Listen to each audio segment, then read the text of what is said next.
Break के बाद एक बार फिर से आप सभी का स्वागत है ताज़ा विशेष में, जिसमें हम बात कर रहे हैं अच्छे दिन का बजट। जी हाँ, पहली बार आम बजट और रेल बजट एक साथ पेश होने जा रहा है। रेल के यात्रियों की क्या उम्मीदें अपेक्षाएं हैं, रेल की स्थिति क्या है, हमने ये सब कुछ आपको दिखाया ब्रेक से पहले। और ब्रेक के बाद अब हम एक ऐसे वर्ग से बात करेंगे जिसके बिना रेलवे की कल्पना नहीं की जा सकती। यानी रेलवे में उनकी एक बड़ी भूमिका होती है, वो माल ढुलाई का काम करते हैं, यात्रियों के माल को रेल प्रांगण से ट्रेनों तक पहुंचाते हैं। उस वर्ग से बात करेंगे आशीष। इस वर्ग को आप किस रूप में देखते हैं? शाह, जैसा शरीर के पीछे एक बोन, बैकबोन कहते हैं, रीढ़ की हड्डी, वैसे ट्रेन की संचालन के लिए अगर देखा जाए, इस यात्रियों की सुविधा को अगर देखा जाए, तो कुली का रहना सबसे ज़्यादा इम्पोर्टेंट होता है। लेकिन सरकार उनको क्या देती है, क्या क्या कुछ मिलता है और क्या कुछ हम लोगों को अभी तक तो कोई उम्मीद नहीं है। जो कि हम लोगों को मिलने वाला था वो तो आज तक अभी कोई उसको समाधान हल नहीं हुआ। हम लोग यही अपने सरकार से बोलेंगे कि जो हम लोगों को छूटा हुआ काम है, जैसे मान लीजिए कि अभी हम लोगों को ये जो बाप बेटा वाला ट्रांसफ़र चल रहा था वो भी बंद कर दिया गया है। इसके बाद में हम लोगों को जो बूढ़ा आदमी हो गया है उन लोगों के लिए कोई संस्था भी नहीं चल रहा है। जैसे लालू जी ने हम लोगों को दिए थे, उसके विषय में हम लोग अभी तक इंतज़ार कर रहे हैं। वो जो बोले थे कि सारे से हाँ रेलवे लाइसेंस कुली को जितना भी इस प्लेटफार्म पर है सबको गैंडमैन की अनुमति दे दिया जाए, उस चीज़ को अभी तक ले रोक करके रखा गया है। में जो हालत है और आपका जो उम्र हम देख रहे हैं, हमको लग रहा है बहुत ही लंबे समय से आप कुली का काम करते हैं। निश्चित तौर पर आपको लगता है कि इस हालत में आज का जो यूथ है, आपके जो बच्चे हैं, नया जनरेशन है, वो फिर कुली का काम करेगा? तो फिर ऐसा बात है कि जब हम लोगों को कोई आश्वासन नहीं दिया जाएगा तो फिर तो वही करेगा जो कि हम लोग अपने मोट को ढो करके अपने बाल बच्चा को कुछ आगे तक बढ़ा दिया है, पढ़ा लिखा दिया है।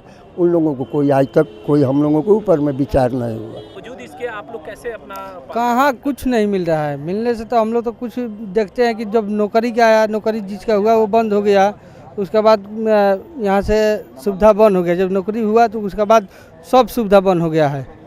तो ये जो बजट नहीं लिखाता है, जो बाकी है उसका भी कुछ नहीं निर्णय होता है। कुछ तो हो ही नहीं रहा है। जो हुआ जो पहले ही से जो हुआ है। मोदी जी की सरकार आई है, अच्छे दिन की बात कही जा रही है, तीसरा बजट पेश करने जा रही है सरकार, और अब तो रेल और आम बजट को एक साथ पेश किया जा रहा है। कुछ उम्मीद रखते हैं? काम कुछ नहीं हो रहा है। लालू जी रेल मंत्री थे तो उन्होंने डी ग्रुप में सब कुलियों का मतलब नियुक्ति के लिए आदेश किए थे, जिसमें बहुत आदमी हो गए हैं और बाकी है। और फिर हम लोग चाहते हैं, फिर हम लोग उसी में जाना चाहते हैं कि जैसे हम डी ग्रुप में आप लोग भी चाहते हैं कि जो लोग बाकी हैं उनको भी डी ग्रुप में बहाल कर लिया जाए। हाँ, बात कर तो आप लिए। ये कह रहे हैं कि लालू जी ने जो अनाउंस किया वही अच्छे दिन थे, अभी तो अच्छे दिन दिख नहीं रहे। हाँ, मोदी जी भी बहुत अच्छे आदमी हैं, उनके बारे में मैं तो कुछ गलत बात नहीं बोल सकता हूँ, क्योंकि जो भी किया है मतलब अच्छा ही कर रहे हैं, और जो करेंगे वो भी अच्छा करेंगे। आपको लगता है तीसरे बजट में इन लोगों के लिए अच्छे दिन आएंगे?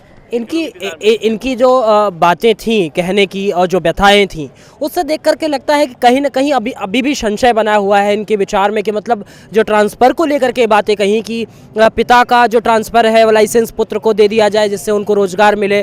और समस्याएं ये है कि हेल्थ को देखिए शाह, जिस तरह से लोगों की समस्याएं हैं, लोग हर आदमी चाहता है कि मुझे सुविधाएं मिले, और सरकार की जब बात है तो बजट में ये भी मिलता है कि उसमें क्या क्या सुविधाएं किस किस तबके को दी जा रही हैं। तो इनको ये भी है कि हमें चिकित्सा व्यवस्था देनी चाहिए, हमें और भी हमारे पेंशन के आधार कुछ बनाने चाहिए। कई सुविधाएं इनकी डिमांड है सरकार की। एक आदमी अगर काम करेगा, संगठित क्षेत्र में काम करेगा, वो एक उम्र में जाके काम तो कर नहीं पाएगा, तो उसकी जिंदगी कैसे कटेगी, ये एक बड़ा सवाल है। बातें बड़ी अच्छे दिन का बजट, इस खास पेशकश में हमने बजट एक्सप्रेस में आपको दिखाया कि रेलवे की क्या कुछ हालत है, रेल के यात्री क्या कुछ उम्मीद रखते हैं, चाहे वो कम दूरी के यात्री हों या लंबी सफ़र करने वाले यात्री। साथ ही हमने आपको दिखाया कि कुलियों की क्या कुछ अपेक्षा है, साथ ही हमने आपको दिखाया कि आम लोग क्या चाहते हैं। कुछ घंटे के बाद वित्त मंत्री अरुण जेटली उस पिटारा को खोलेंगे जिस पर देश की नजरें टिकी हुई है। देखना होगा उसमें क्या कुछ रहता है। हम आपको बजट की हर खबर दिखाएंगे। फिलहाल आशीष, आपका बहुत बहुत शुक्रिया, धन्यवाद। आज ताज़ा विशेष में इतना ही। आगे हम बजट को लेकर और भी चर्चाएं करेंगे और भी हर सेक्टर को जानने की कोशिश करेंगे कि बजट का वहां पर क्या कुछ प्रभाव पड़ता है। फिलहाल इतना ही, हमें दीजिए इजाजत। नमस्कार। है।